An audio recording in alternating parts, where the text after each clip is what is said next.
gentlemen, salute to Brock Crawford, who is shooting this. We're at the American Legion Post 580 in the heart of Monaca, Pennsylvania. And of course, Marianne and Robin and Emily and Denny and yes, John Marchand. These are people that mean a lot to me who are giving us this opportunity, along with Ed Shewalk Distributing, who supplies all of those great beverages. Still looking for people to march in the parade Monday, which will be this Monday, Memorial Day in Beaver, Pennsylvania, and they always have a nice spread for everybody to be enjoying after that parade here at the American Legion Post 580.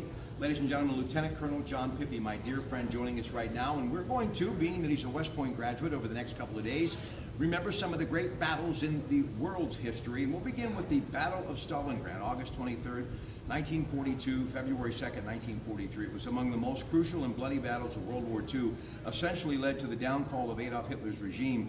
The combat raged between August of 1942 and February of 1943 as Soviet and Nazi forces fought a pivotal industrial city that was, in Russia, Stalingrad. Over 6 months, the Nazis incurred heavy losses with at least 750,000 killed and 100,000 captured in this one battle alone. The Germans never fully recovered from this, and failure to capture Stalingrad was turned the tide in the decisive Eastern Front in Europe, making it one of the most important battles in history. Sir? Oh, very much so. I think, being that it was on the Eastern Front, the first thing and most important was it drew resources away. If Germany was able to focus all their resources on the Allies in the Western Front, they would have crushed us.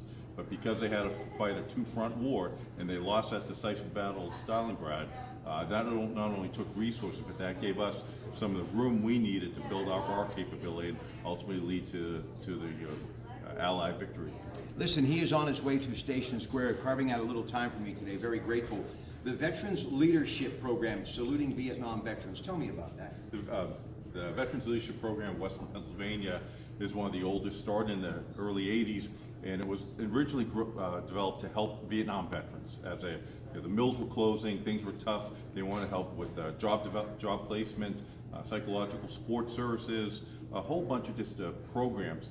Over the last 34 years, it's grown into the Veterans Leadership Program, and what it does is it still helps veterans now from all different wars, and it provides crucial training. So tonight's event down Station Square is going to help raise some money.